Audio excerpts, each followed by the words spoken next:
काफ़ी लोग आप में से मीठे के बहुत शौकीन होंगे और आप ये जानते हैं कि मीठा खाने से दांतों में कीड़ा लग जाता है, क्योंकि आप में से काफ़ी लोगों को इस वजह से कीड़ा लगा भी होगा। पर काफ़ी लोग ये भी कहेंगे कि सर, हम जानते हैं कि ऐसा होता है, पर कई लोगों को ऐसे भी हम जानते हैं जो हमसे ज़्यादा मीठा खाते हैं, हमसे कम ख्याल रखते हैं दांतों का, पर उनको कीड़ा इतनी जल्दी नहीं लगता। तो आखिर कीड़ा है क्या, और कैसे आप मीठे को कम खाते हुए, बिल्कुल बंद ना करे बिना भी, बहुत अच्छे से अपने दांतों को बचा सकते हैं कीड़े से। इसके लिए पहले ये समझना होगा तो कीड़ा है क्या। लेमन लैंग्वेज में, सिंपल लैंग्वेज में बताते हैं, जो समझाते हैं तो हम ये समझाते हैं कि भाई आप शुगर खाओगे, उसके साथ बैक्टीरिया आएगा, वो आपके दांतों में से कैल्शियम खींच लेगा और उससे कीड़ा लग जाएगा। यही बताते हैं। ये है भी सही, पर इससे बचा जा सकता है किस तरीके से, इसको समझने के लिए सिंपली समझिए कि हमारे मुंह में दो तरीके के बैक्टीरिया हैं, राइट।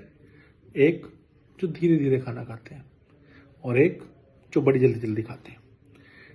अगर आपके मुंह के अंदर सिर्फ जल्दी जल्दी खाने वाले बैक्टीरिया ज़्यादा हैं, क्योंकि जल्दी जल्दी जो खाना खाते हैं वो सिर्फ शुगर्स खाते हैं, सिंपल कार्बोहाइड्रेट खाते हैं। तो अगर आप शुगर कंटेंट ज़्यादा खाते हैं तो ऐसे बैक्टीरिया की मात्रा बढ़ती है। ठीक है, बढ़ गई। अब उसने क्या किया, अगेन अटैक किया, कैल्शियम खींचने लगा वो दांत से।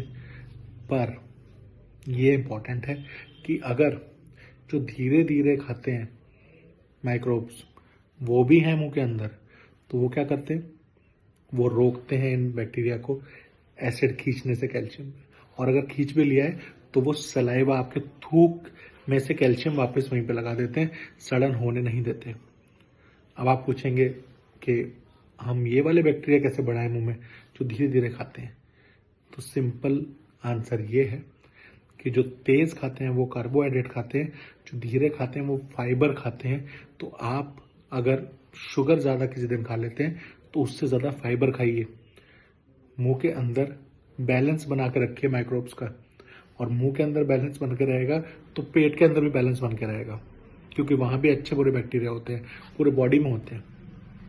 तो आपको ये बैलेंस बनाना है। अगर आप शुगर खाते हैं, खाइए, कम खाइए, सिर्फ वो ही मत खाते रहिए, और फाइबर को भी खाते रहिए ताकि काउंटर बैलेंस होता रहे। आई होप आपको ये थोड़ी क्लैरिटी से समझ में आया होगा। अगर आप बाकी जानकारी चाहते हैं तो किसी भी समय हमसे बात कर सकते हैं। नमस्कार सुनने के लिए।